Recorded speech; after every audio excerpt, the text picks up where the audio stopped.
future. Okay, come on, Neil. Let's get on with the event. Now, what we have all been waiting for is this morning's keynote speaker. It is my distinct honor and privilege to introduce Bill Hoffman. Bill is the former Chief Analytics Officer and Head of CRM at U.S. Bank, which is headquartered in Minneapolis, just like Japs Olsen. Today, U.S. Bank is embracing an omnichannel strategy, including direct mail and augmented intelligence, in order to elevate their customer experience. This type of customer-obsessed approach is what sets great omnichannel marketers apart from the rest. Bill has been quoted as saying, "Our customers don't compare us with other banks. They compare us to whoever is providing the best user experience." Well, Bill is not just a great marketer. He has also served our country in the U.S. Navy and CIA. In addition to his role as Chief Analytics Officer, he led the Enterprise Research and Analytics team. Bill also had responsibility for U.S. Bank's customer relationship management strategy and governance. Now, please put your hands together and join me in thanking Bill for his service to our country and welcome him to the And Then stage as today's keynote speaker.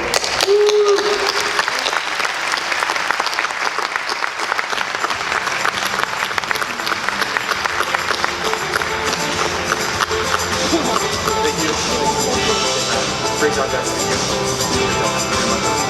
Hey, good morning, everybody. This may not have been what you were expecting with the data and analytics banker guy, but I want my comments today to be a bit on purpose, irreverent, and maybe not what you were expecting.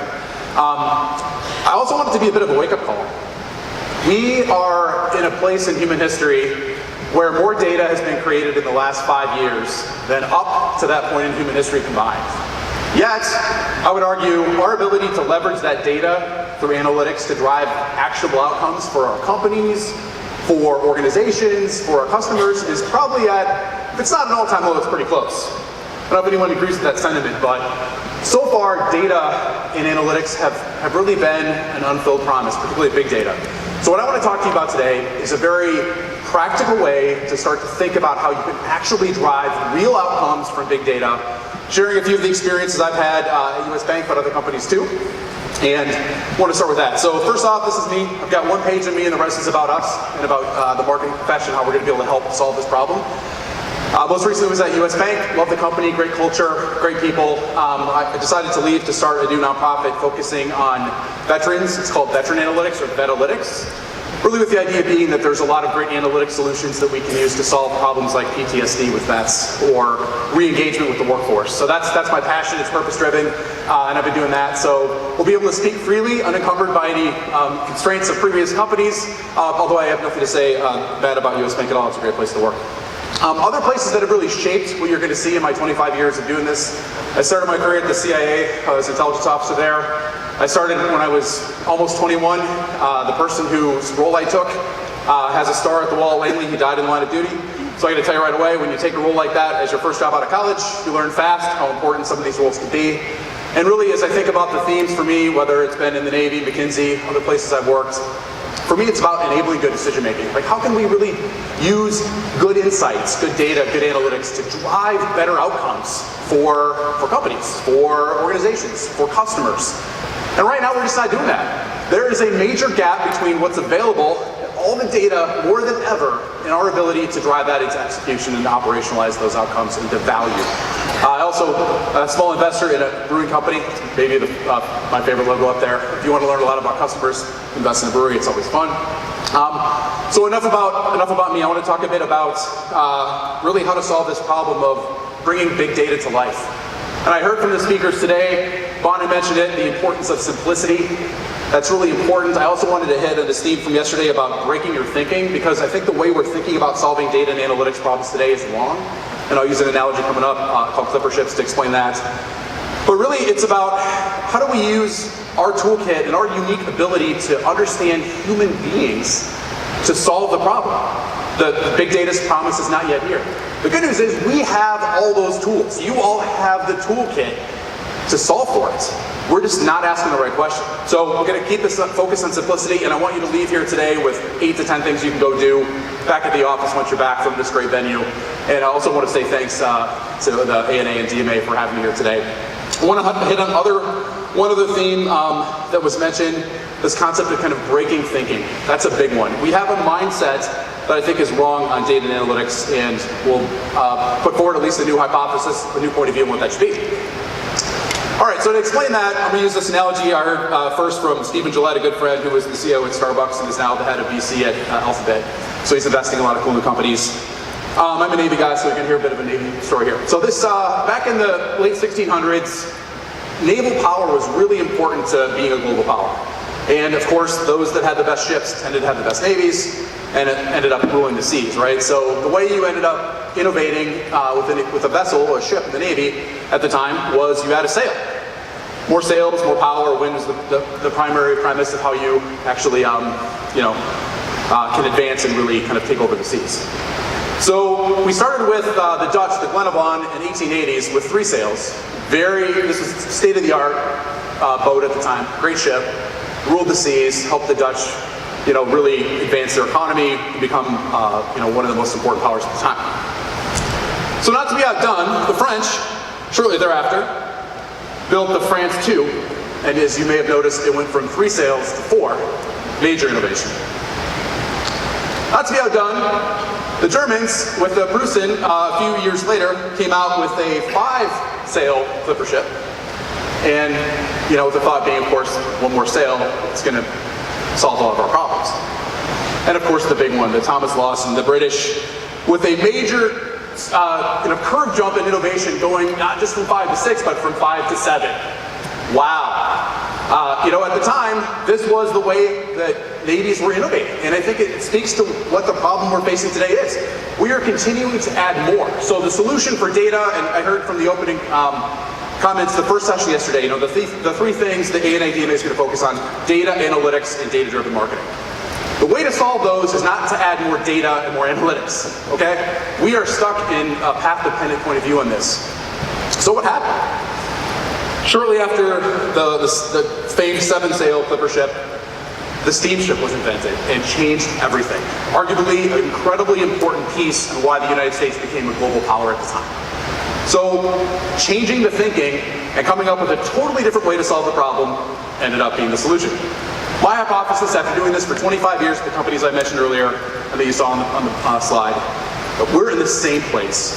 We have the same opportunity, and it really is a seminal moment. We either figure this out and unleash the power of big data analytics, or we don't get what Bonnie mentioned earlier, the importance of growth. We're not going to get growth unless we solve for this. We're kind of in that period where we're stuck. But we all feel that opportunity. We all feel like it's coming. We just can't figure out how to actually unleash it. So here's a few points on how to unleash it. As an example, I don't know if these resonate with you. These are some of the challenges I've heard from talking to a lot of companies after leaving the bank and having faced many at the bank and other companies as well.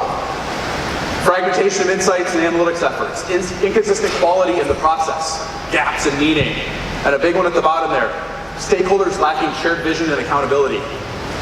Can many of us answer the question, big data and analytics, in service of what?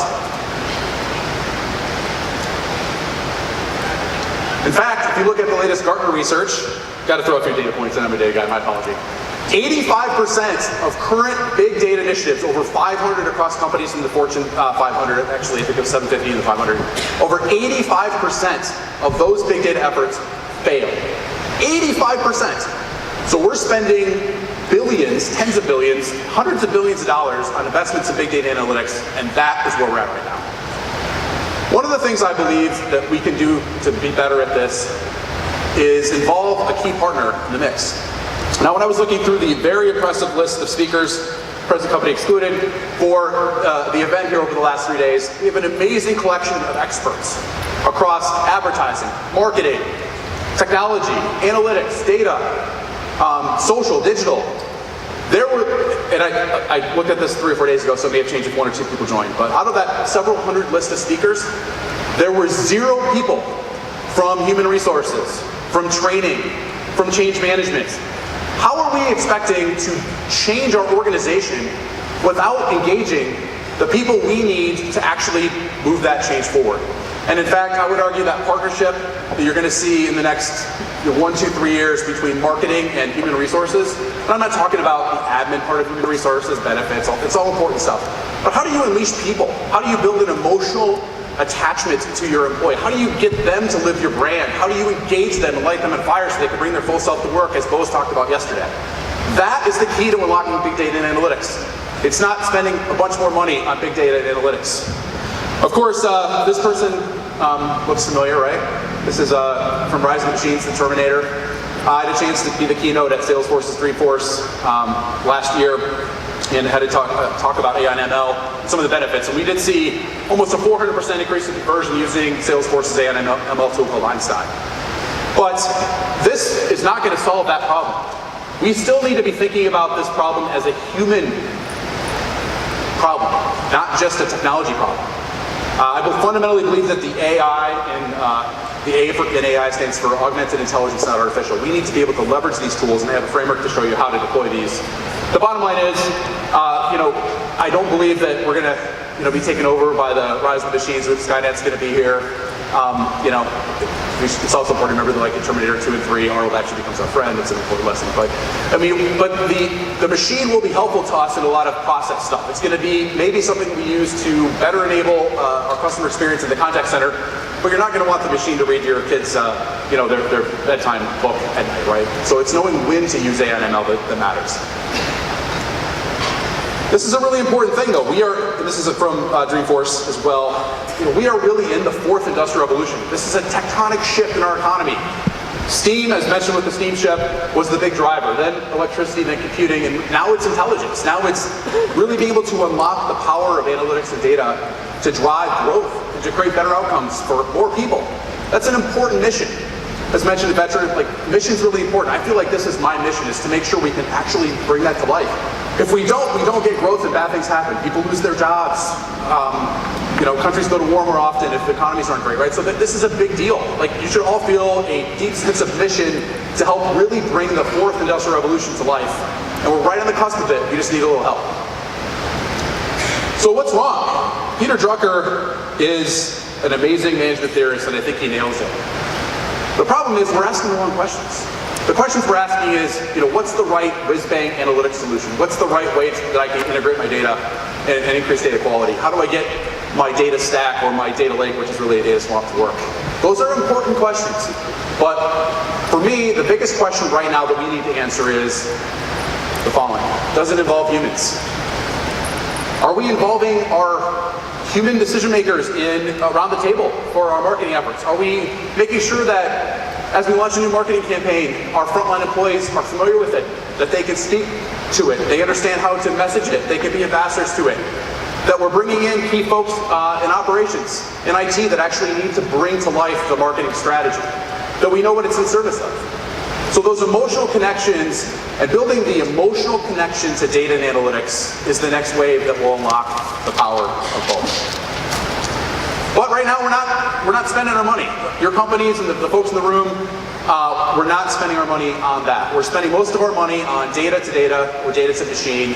Very little, some on data to human. So think dashboards, ways for human beings to be better at enabling, the data. But very little around helping human beings talk to other human beings about data and analytics. Very little training. I mean, think about it. I was at a bank for a long time.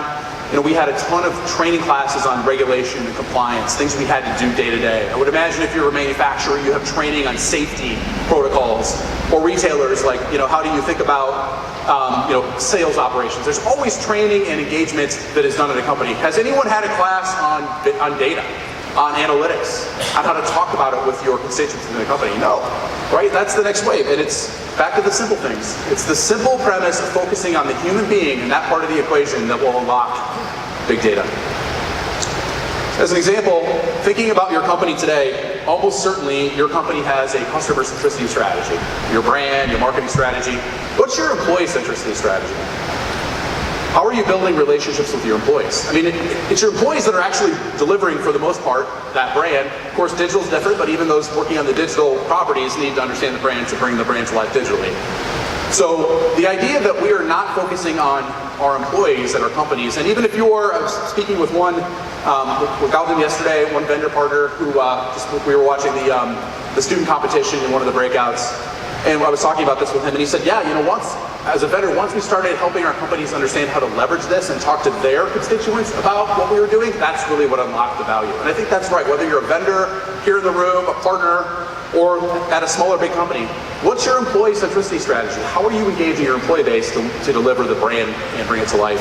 And more importantly, how to leverage data and analytics to do that. Right. So this is a pretty telling quote, right?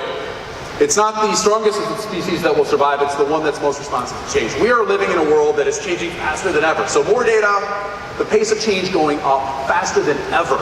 We have to be responsive. And back to simplicity, we don't have to boil the ocean and have every single piece of data we need to make a decision. Small, fast data is a lot better than big clunky data. And being able to use those use cases in your companies, focusing on the common problems your customers have and being able to bring that together is going to be really important. And it's important to remember here too that because the pace of change is so rapid, our organizations really are living in a complex, adaptive ecosystem. It's not just, we have a company, we make widgets, we sell them, we maybe spend some money on a TV commercial and we sell more of those, right? Like, it's just not the world anymore. Like, we are living in a complex, adaptive ecosystem, and the ability to increase speed into that is really, really important. Another part too is we are not thinking about big data and analytics the right way. It's not an IT problem. In a stable, very simple organization, big data is considered, it's viewed as an IT problem, information technology. Information technology is an important partner, but it's not the center. It should not be leading your big data or analytics strategy. The business should, much like with digital, right? So think about this as a change management problem.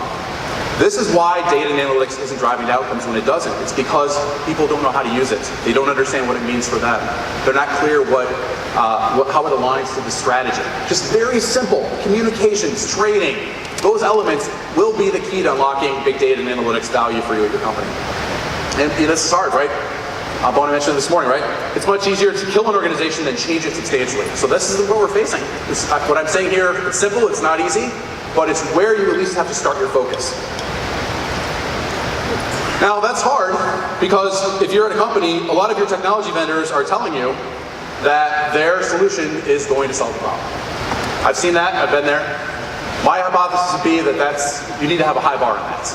Out of the 5,000, I think a lot of people have seen this, this is the Chief Martech technology landscape from a few months back, 5,000 companies on there. There are literally 0 companies on this list focusing on human resources, change management, training, and technology, at least that they marketed as their core. Not that they don't have the capabilities, but that is where the market is going to go. I've seen it, I know that.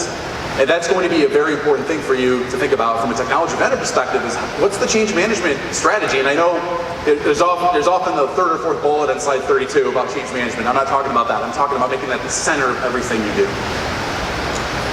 So building speed into your model is important. Fast, flexible, agile, aware. A lot of the new agile movement out of technology into the business, I foresee continuing. Jump on that.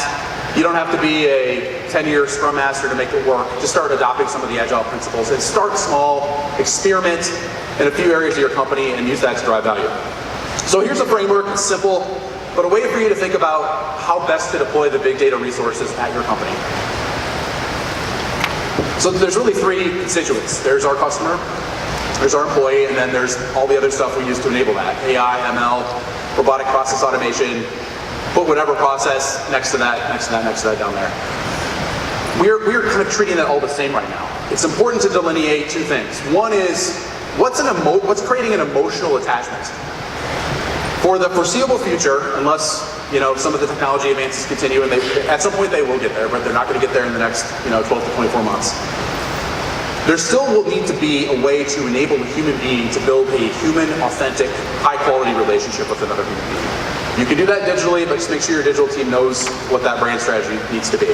On the employee side, it's kind of a black box right now. We're not focusing on building our employee relationships as much as we need to. And then AI/ML at the bottom, RPA at the bottom.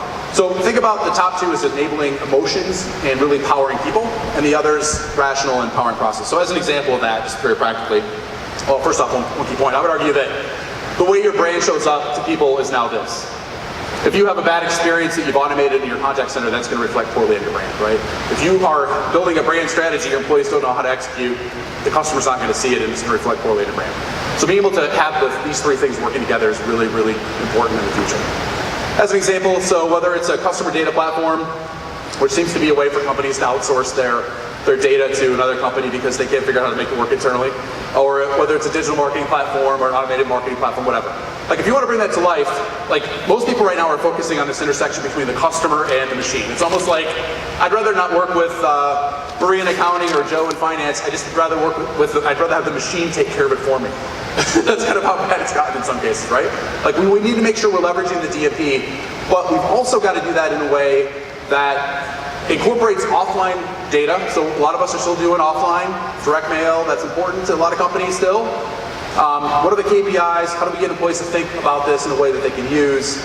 And then last one, it's got to be sustainable. So understanding the human factors will be really critical.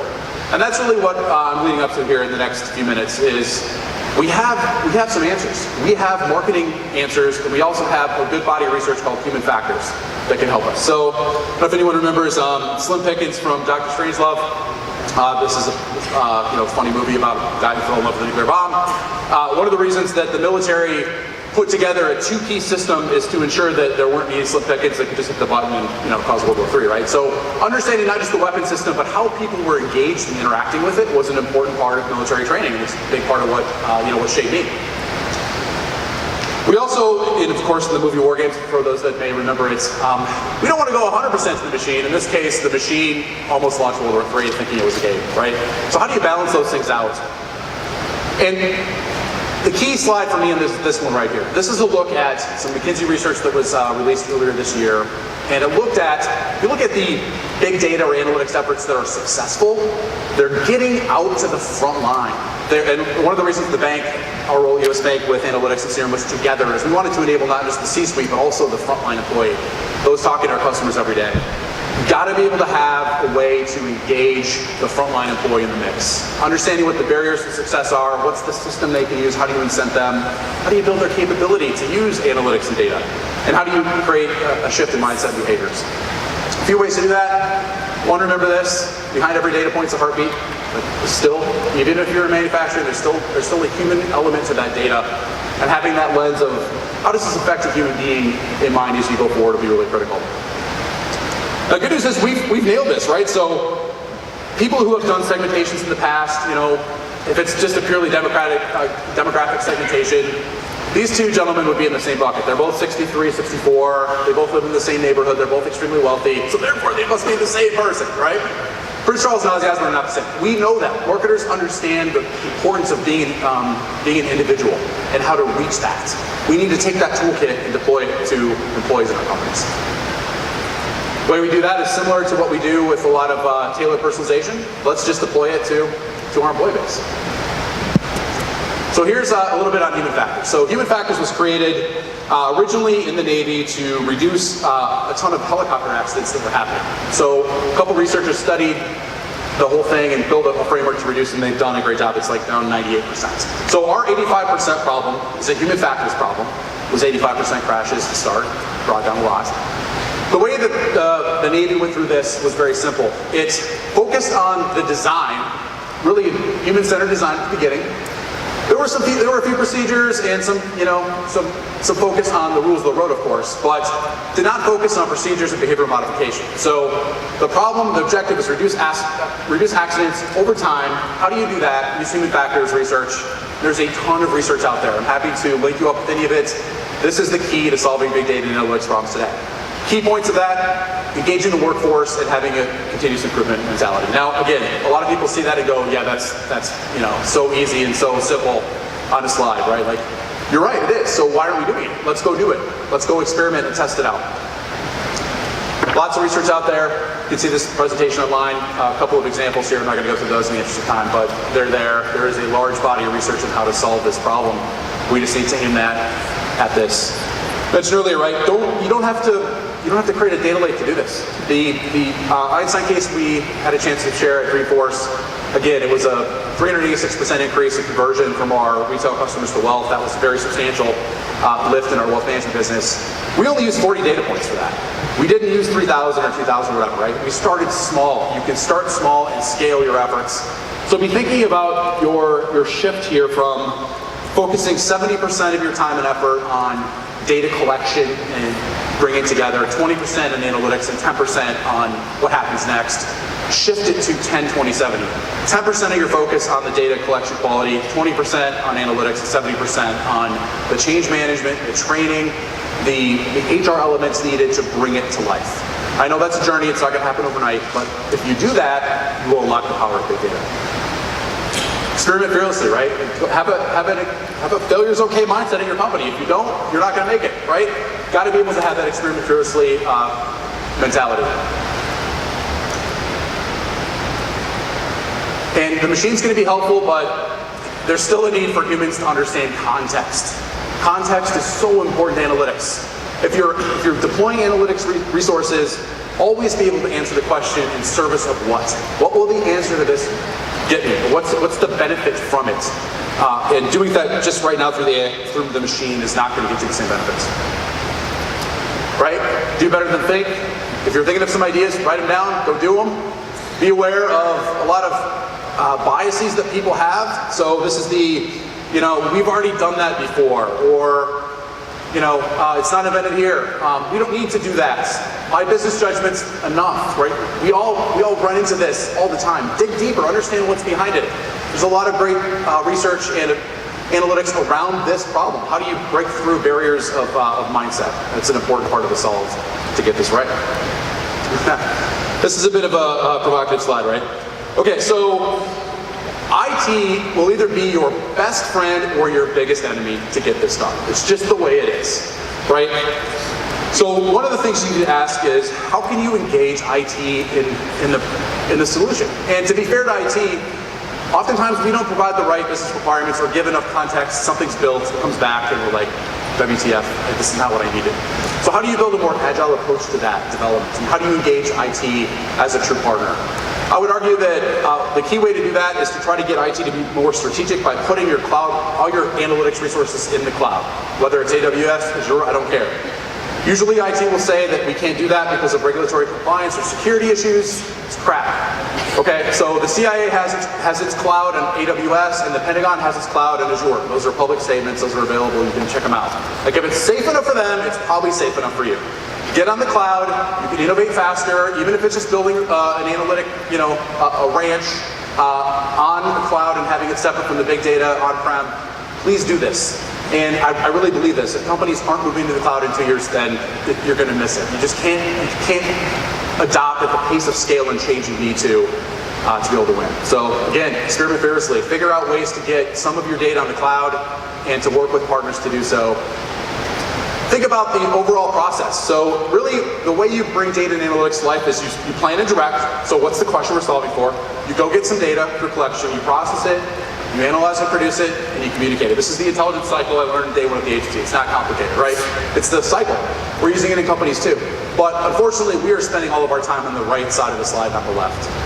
Think about how you can better scope what you're really trying to do. And how do you communicate what you're doing out to your employee base or your constituents or wherever your organization might be. I'm not going to go through this slide, but think about some use cases that you can start tomorrow. What are the right use cases that have a good fit to your customer, a great fit to your brand, and a great operational financial fit? Think about something that's going to start accruing benefits in quarter or maybe 2 quarters. Don't wait to boil the ocean. If you do that, you're going to get 3 years down the road and not have the benefits of analytics and data. That's kind of where we're at today. All right. Another simple statement, right? You only find oil if you drill wells. Like, go out there and experiment. You don't need a lot of data points to create value. There's so much latent value on the table. Even simple solutions for simple use cases with 30 to 40 fields of data will get you benefits.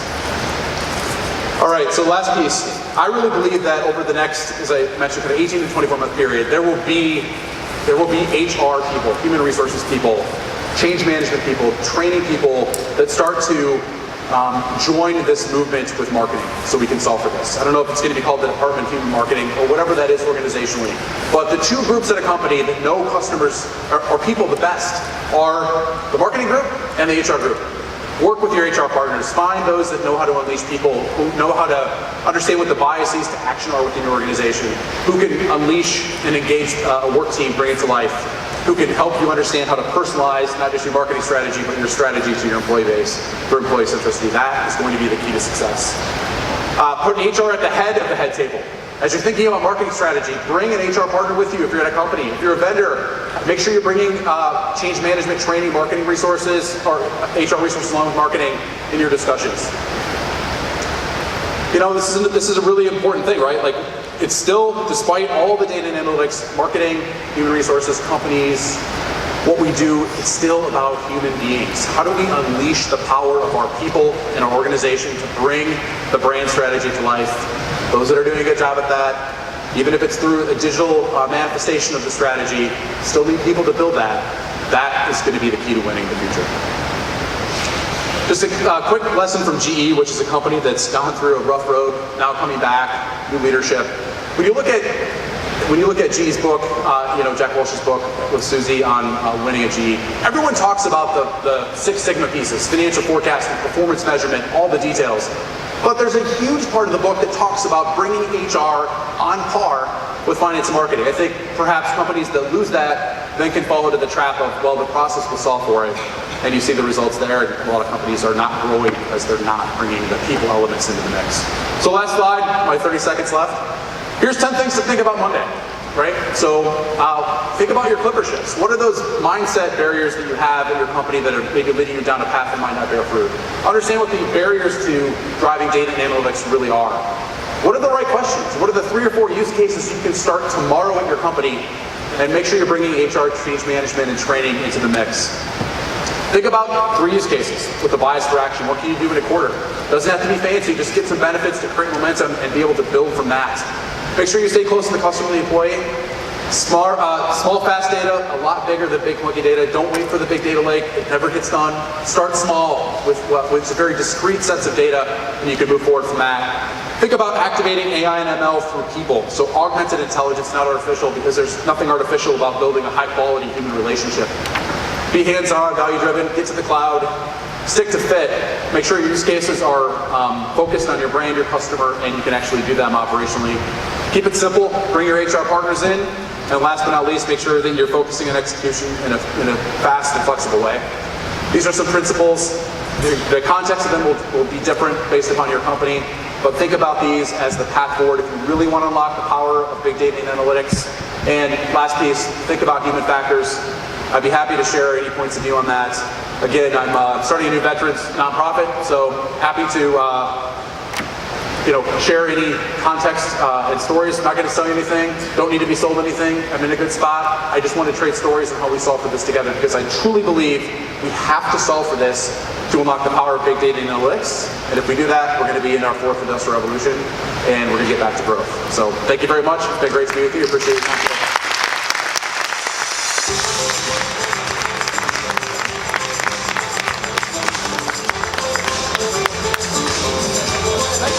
Thank you. What an amazing presentation! Okay. So, this is the last time you will see me on the stage. I know you guys are sad, people were crying, we laughed, we jumped up and down, we got some energy going, we told some stories, we broke some hearts, we did everything we could. So first of all, a big thank you to Bill Hoffman. When they told me I was introducing a bank guy, I was like, oh my God, this is gonna be rough. How do I spice this up? But Bill truly is an exciting person. And I think the most important message that he leaves us with is that at the end of the day, it's about humans. It's about us taking the initiative to move the world forward and to think differently about data. And in general, to be honest with you, to think differently about our organizations. And that's what I talk about a lot. My session is Hackonomy. I think it's room 113, but it's really, how do you break yourself? How do you break your thinking? And how do you move forward to unlock growth, personal as well as professional and organizational growth? Again, hopefully we will see all of you March 2nd, 2020. So don't forget that the date is changing. And then we'll see you this afternoon at the White Paper Live for Brian Killingsworth. And then I'd love for some of you guys to check out the blockchain stage. I know this sounds crazy. The one thing I told them was, the problem with blockchain is that nobody knows what it is. But everybody likes to talk about it.